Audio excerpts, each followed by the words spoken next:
Hello lovely people, welcome back to my channel. I hope you are all well. Today we're doing the first of a few London reviews as I was down not so long ago to go and check out some shows, spend some time with some great friends, and we're kicking off with a good one because we're starting off with the Bridge Theatre production of Guys and Dolls. I almost didn't show you my programme. Ah, scandalous. Here it is. Let's get into this video. 3, 2, 1, let's roll those titles.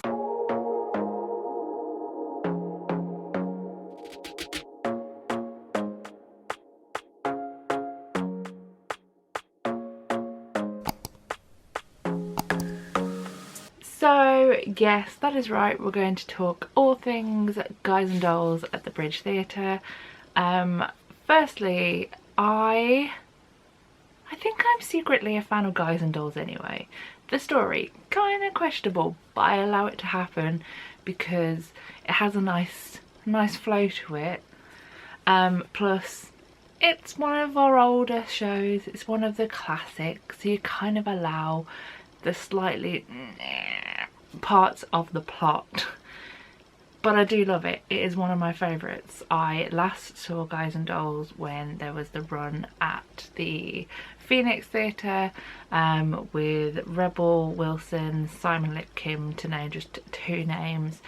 And yeah, it is one of my favourites. And so when this production, the Bridge Theatre one, was announced and they were like, we're bringing it back, this is our cast, I was like, ooh, you've piqued my interest. And then they went, and it's immersive, and I went, because I've never been to an immersive theatre experience before, it's always been on my list to try and check one out, but I feel like it's not something I'd want to do on my own, mainly down to insecurities and anxieties of my own.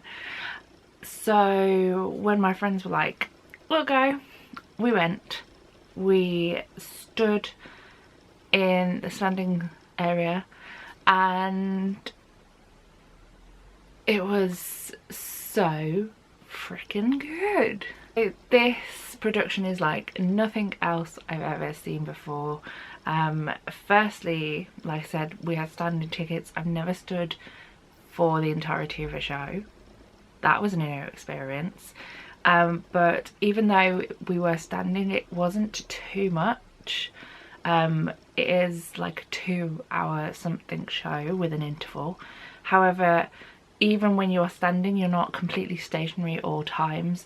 The excellence of this show is its staging and its set, which has been designed by the amazing Bunny Christie, and things move at any given time and you move along with them. So essentially you don't suddenly appear halfway up into the air on a piece of stage. You are moved so that stage can move without you, and it does actually give you a chance to have a cheeky little, you know, lean on a bit of stage when it comes up to the right level. Plus, we got in super quickly into our space. We were one of the first people into the auditorium, so we got to explore that overhead set design, and also the other bits and pieces that were on the floor, as well as the lighting above. There is quite a lot of neon lighting,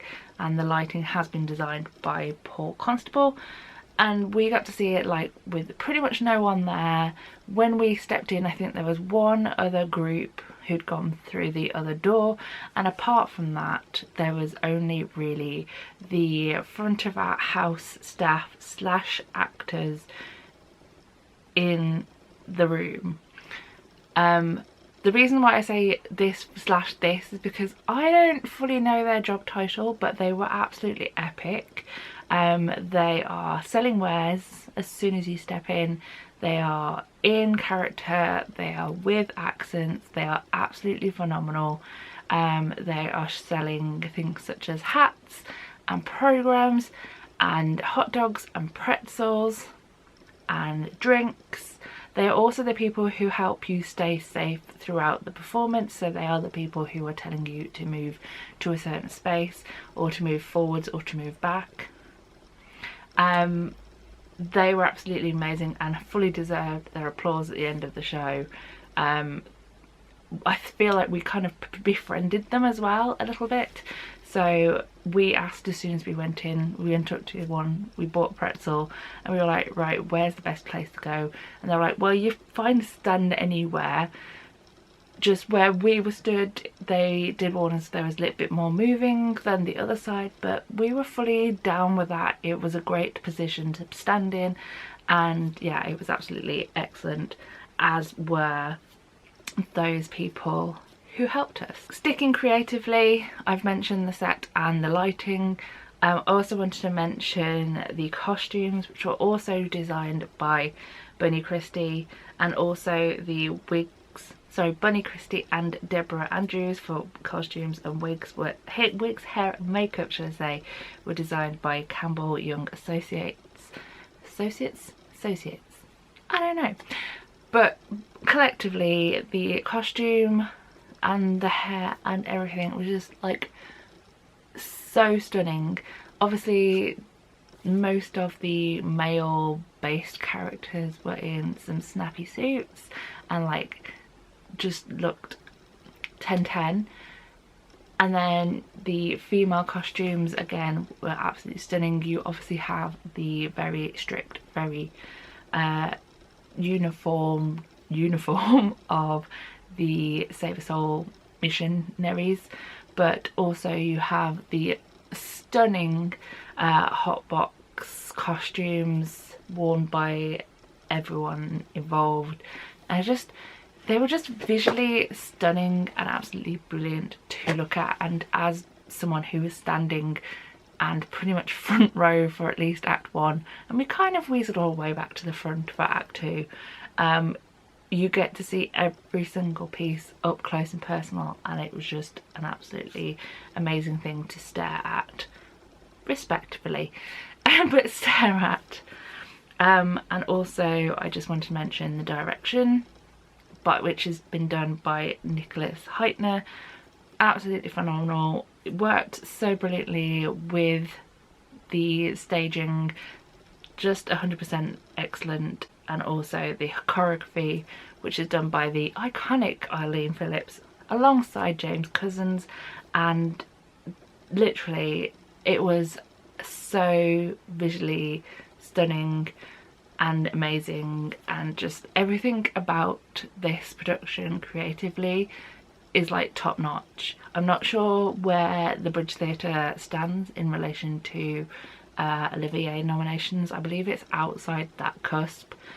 I'm gutted if it is, because it deserves absolutely everything, because it's just amazing. Although on the choreography front, I don't think I'll ever see a character the same way that I did previously to seeing the show. I won't explain why. You'll have to go and watch it for yourself, but I wasn't expecting it. I just wasn't expecting it. Moving on now to the cast. They were absolutely phenomenal. Alongside the aforementioned ware sellers / police officers that I previously mentioned, there is also the ensemble cast themselves and the cast like as a unit. You are involved in moments throughout the show, especially if you are front row in parts. I mean, for example, before the show even started, I was involved in a crab game, and we were allowed to keep the money.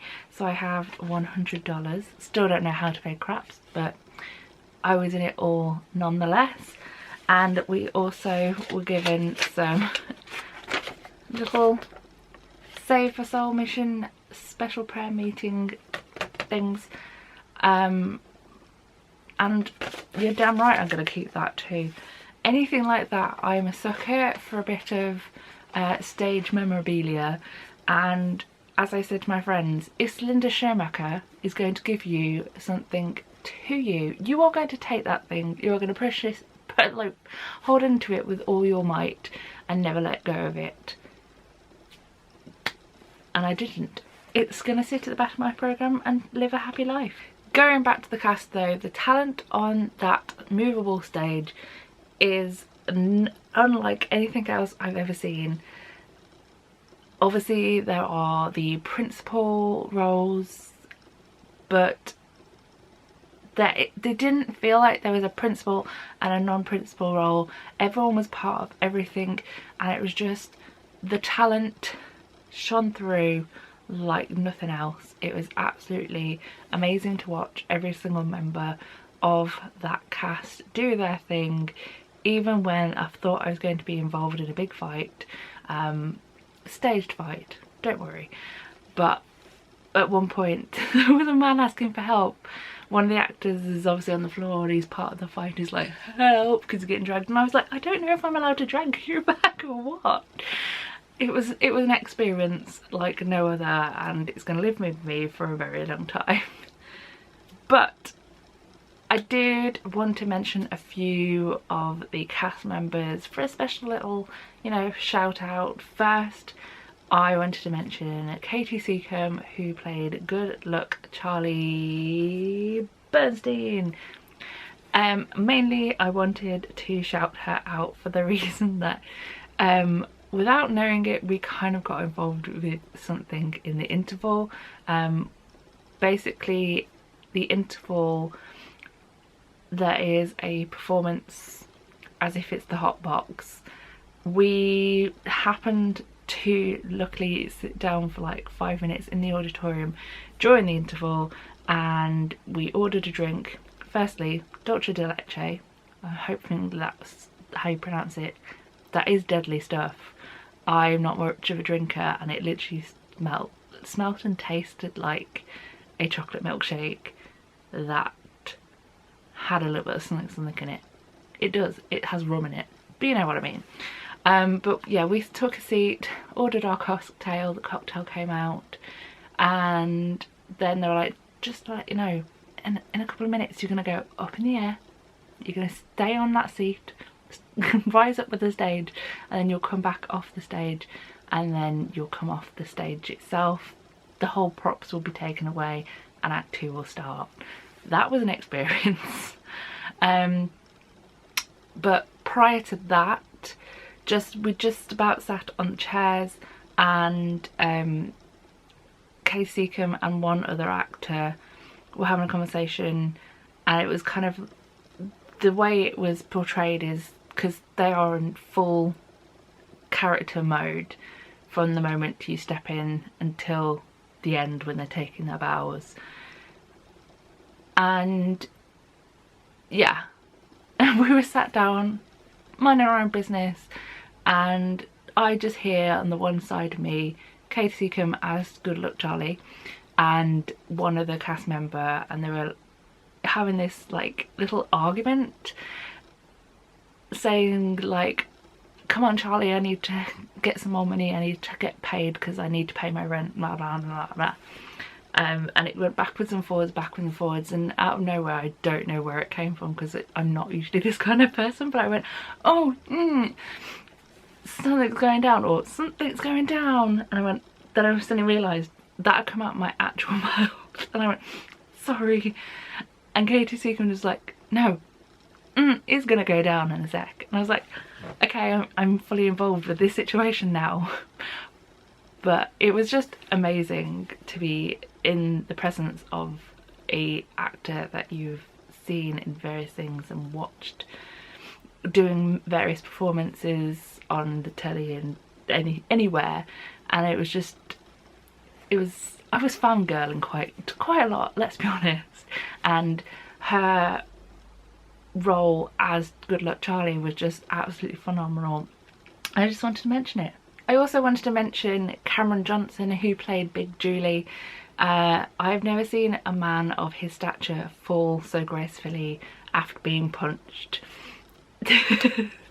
Long story short, he was absolutely brilliant as Big Julie, and it was really, really nice to see Cameron perform again. I saw him last year twice. He was part of the Everybody's Talking About Jamie the UK tour, and he was also part of Nativity at Christmas in Birmingham, so it was really lovely to see him perform again, and he rocked Big Julie like nobody else. Next I wanted to mention Cedric Neal. If you've been on this channel before or you've watched anything of me previously, you will know that I am a massive Cedric Neal fan. He is like nobody else, and is just amazing. Literally, truly an icon of musical theatre, and in this role as Nurse Lucy Johnson, the same is again. The performance that Cedric does during Sit Down, You're Rocking the Boat is unlike anything else I've ever seen. It was phenomenal, and you bet that there was like two encores of that one song, and the audience were lapping it up. I've said previously, Cedric could sing the phone book and I would listen and applaud and pay money to see, and that is still the case. Still phenomenal. 100%, 1000%, 1,000,000%, just amazing. Finally, I just wanted to mention the two couples of the show. We have the roles of Sky and Sarah, played by Andrew Richardson and Celinda Schumacher. Both of those together had just the most beautiful of chemistry, and they were just absolutely stunning to watch. Watching those two sing I've Never Been in Love Before was just absolutely stunning. Vocally, physically, everything, just absolutely, excuse me, brilliant. And I absolutely loved everything about their performances. The same with the other couple, Daniel Mays, who plays Nathan Detroit, who had just had a warmness to him throughout the show. He's the kind of Nathan that you know he's one of those guys, but you kind of love him for it. You see the stress he's under trying to keep this game going whilst trying to be like that good law-abiding fiance to Adelaide, and he just did it so brilliantly and was like true brilliance. I've said brilliant and brilliance in the same sentence, but that is just him. But the last one we're going to mention is the other hand to Nathan, and that is Miss Adelaide, who is played by the incredible Marisha Wallace. Again, if you've seen anything that I've ever done before, you will know that I am quite the mega fan of her too. So to have both Cedric and Marisha in the same show is just a dream to me. And the fact that, side note, once the show finishes in the standing area, the stage descends and it kind of becomes a little mini dance party. So we got involved in that, and then you kind of are allowed to take pictures with cast, but you don't need to. Don't expect that. It may not always be the case, but we were able to have a brief chat with both Cedric and Marisha, and they were just amazing to talk to. But going back to Marisha as Miss Adelaide, there was just something about her performance, as always, both her solo moments but also her work alongside Daniel. It was just amazing to watch, and literally I feel like I could never get bored of watching this show. I feel like you could watch it multiple times from different angles and even in the seating, and take something new away from it every single time. The whole entire cast just shine so bright. I was glad I had my glasses on that day because it's just too much. My eyes were hurting. But yeah, they were absolutely amazing.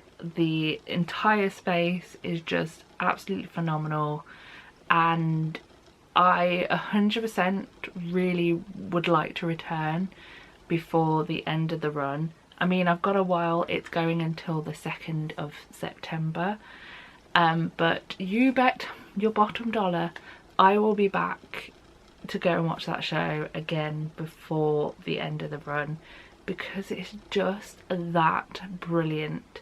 It's definitely already up there with one of my favourite experiences in theatre 2023.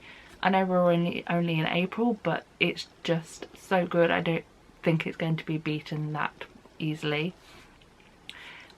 If you haven't already worked out by the fact I've been rambling for over 20 minutes, I loved this show. Everything about it is just top notch, and I 100% would recommend you going and getting yourself a ticket, especially if you're able to. Standing, I think, is the way to go. I would be interested to find out what it's like sitting down, but at the same time, I feel like this is just a show that you need to be immersed in, especially this production, and you can't get any more immersed than being in standing. There, I said it. But that's it. I'm going to stop wittering on because I have spoken for over 20 minutes about a show, but everything I wanted to say I've got out. So yeah, go and get your tickets, go and check it out. Tell me your thoughts if you've already seen it in the comment area, and I'm going to leave you here and say thank you very much for watching. I love you all lots, and I shall hopefully see you next time. Bye.